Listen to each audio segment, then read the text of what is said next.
Hello and welcome from the LG Training Center here in Huntsville, Alabama once again. Guys, what we got for you today is we're just going to give you a few tips and another way of doing Lokring repairs out in the field. In the past, when you've got a hard to fit joint, we've used the pre-assembly tool, which is still great to use, especially when you're on one of the older, like LMX refrigerators where the port is way to the back. But we're going to show you today cutting and modifying the suction line and putting it straight into the unit without having to use that and make it an easy to fit joint. I've gone ahead and removed the refrigerant. I've done some sanding on my lines prior to cutting, so they're already done. And I've pulled the electrical and the pins out of my compressor. Utilizing PPE because everybody knows the edges are very sharp, and we're gonna get started. Guys, this is a bad compressor. We know we gotta replace our dryer. Go ahead and cut our cap tube out, and then you need to remove your high side and low side line. You could either cut it out and recut the line, or if you're worried about size of the tubing and length, go ahead and just make one initial cut. Put your tubing cover on there, and you can make a few revolutions to score the line real well, then take a pair of pliers and bend it, or you can cut it all the way through with your tubing. Either way is going to get the tubing off for you. Now, once you've made a few scores, you can either continue to cut it, or you can bring this off, grab it here, and make a twist and break the line. Or you could have cut it all the way through. It's your choice. Now, we're going to move this line out of our way a little bit. Our dryer, go ahead and remove your holding clamp for later use. Pull our dryer out, give yourself enough straight line. You'll notice I've already sanded it. That way it was all tight. Again, run this down and go through a few times. And since this is steel, once you score it real well, you can just break it off, or you can cut it all the way through. Dryer's removed, and last we have to get to this joint. Again, we're going to cut this off the way we normally do.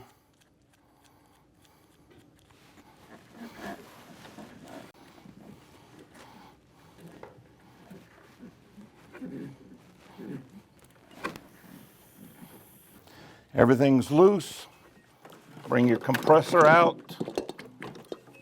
Move your high side back up out of the way. You don't want to damage it.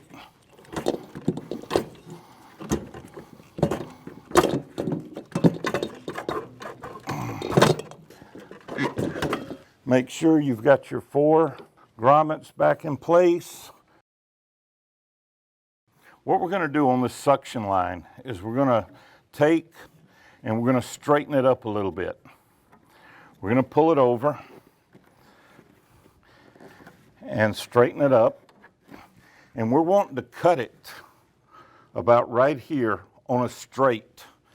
Then we're going to rebend it straight into our compressor. We're going to come in here and on a straight spot, we're going to cut the copper tubing. Once again, cut it off. Now, we're going to bring this over. This is a tool which soon you'll be getting. This is a tubing bender, but it's unlike any you've used probably here in the US. This is an internal tubing bender. This spring is going to be pushed inside our tubing. Now, when we bend our tubing, that spring will not allow it to kink. It will keep it rounded. At this point, we're going to straighten up this tubing and bring it down, and then we're going to bend over to our compressor. And now we should be able to go straight in to our compressor here from this bend, and we don't have that big curl that sometimes when we're working it, we can kink it over and cause restrictions. Then remove your tubing bender.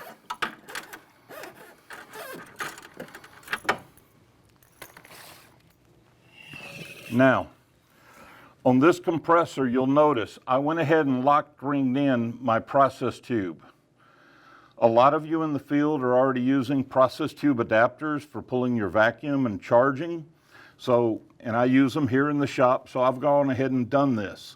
If you don't have a process tube adapter, if you go ahead and put your process tube on your Schrader valve, allow it to dry. We're getting a lot of leaks, or we're getting some leaks, because when the technicians make this joint, they don't wait. Copper to copper, about 5 minutes. Copper to aluminum, about 9 minutes. Add time when it's colder. And a lot of times the guy makes the bend, or the joint, then he bends it and it leaks. So I did this first, so now I can bend this without fear of making my lock ring leak. So this is my process tube adapter, or my process tube, and I'll use my adapter on it.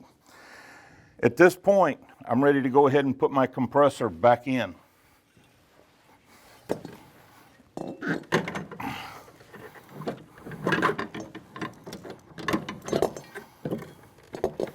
Make sure it sits down on all 4 grommets.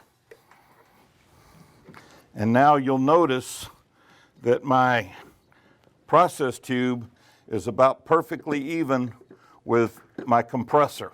And I'm not going to have some of the issues that we could have had in the past. I went ahead and pulled the lock rings I knew I would be needing for this job, because we've already covered measuring and usage.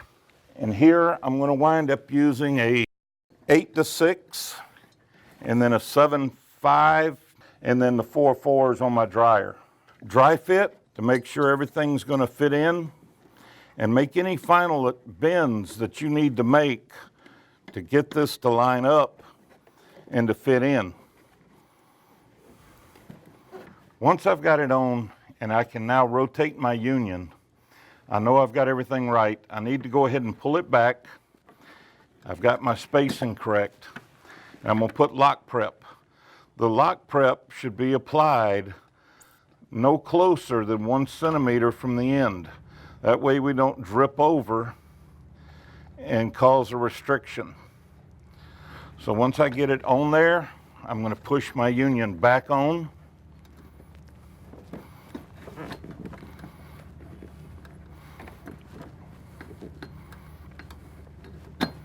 Now I've got the other one off, about 1 centimeter back.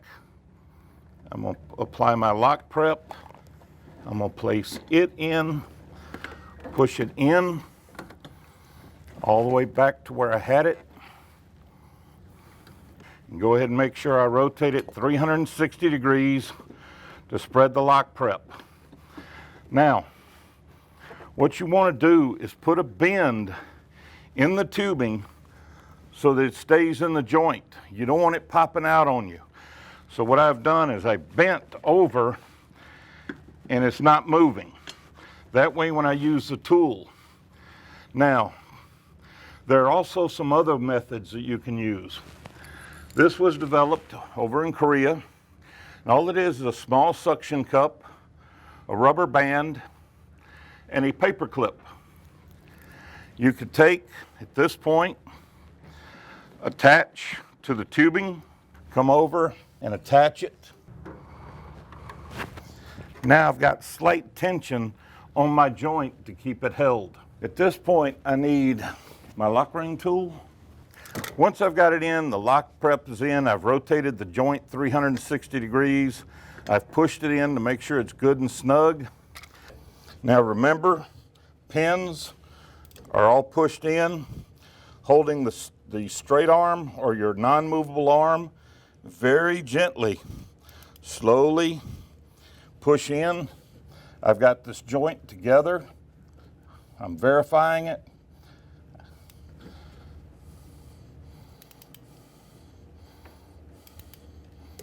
Slowly but surely.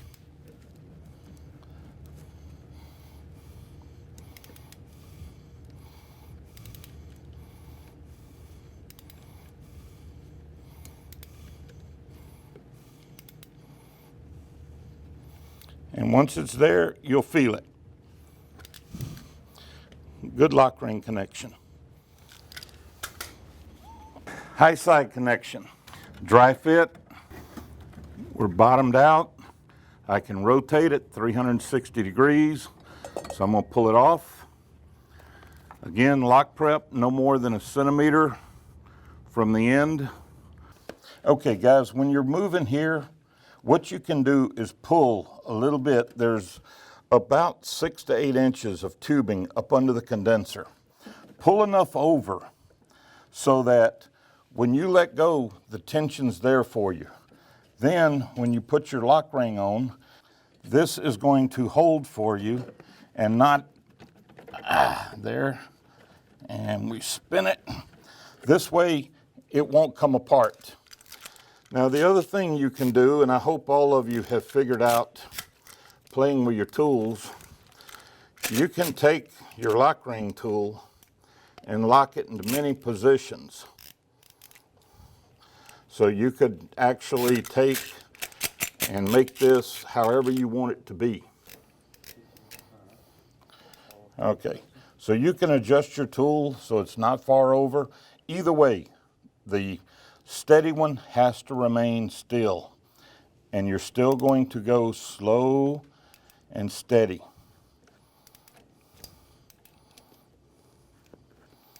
Until you get it all the way through.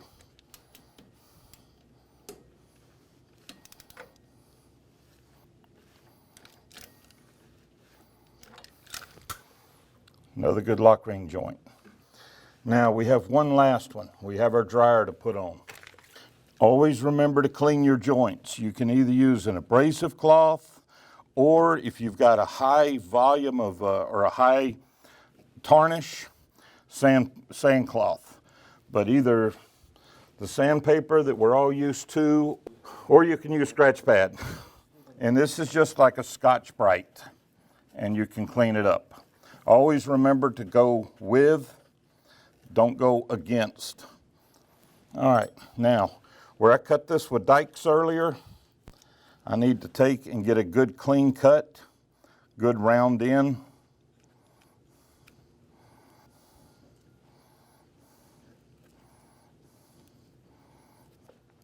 Putting your dryer on.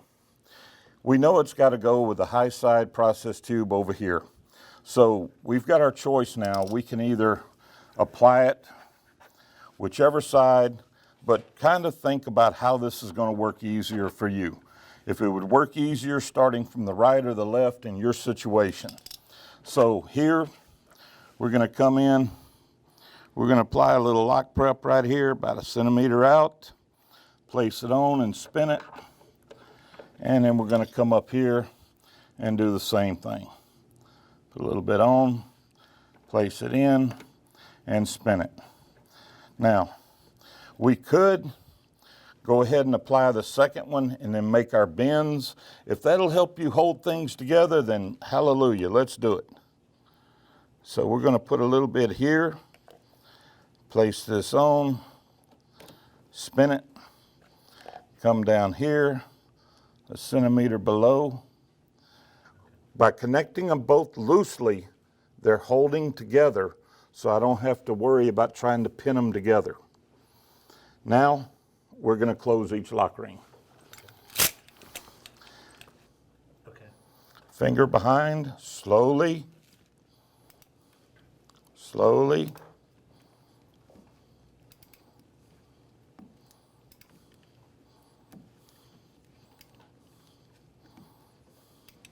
Pin came out.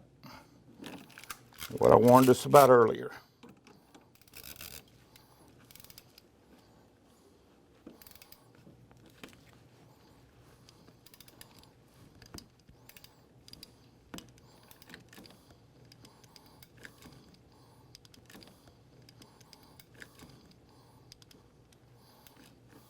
One is done. Slow, slow, slow, slow.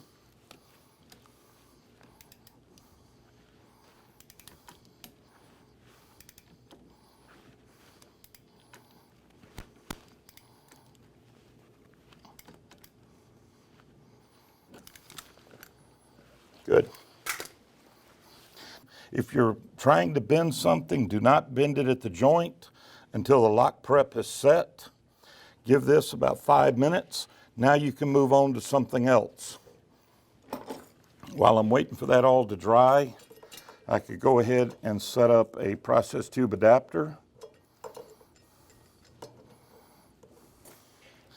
A clip like this with a suction cup could be used if you needed to hold the dryer over, if you needed to hold it into a position. Wherever you can think. Again, remember, Lokring was all about thinking outside the box when you're making some of your joints.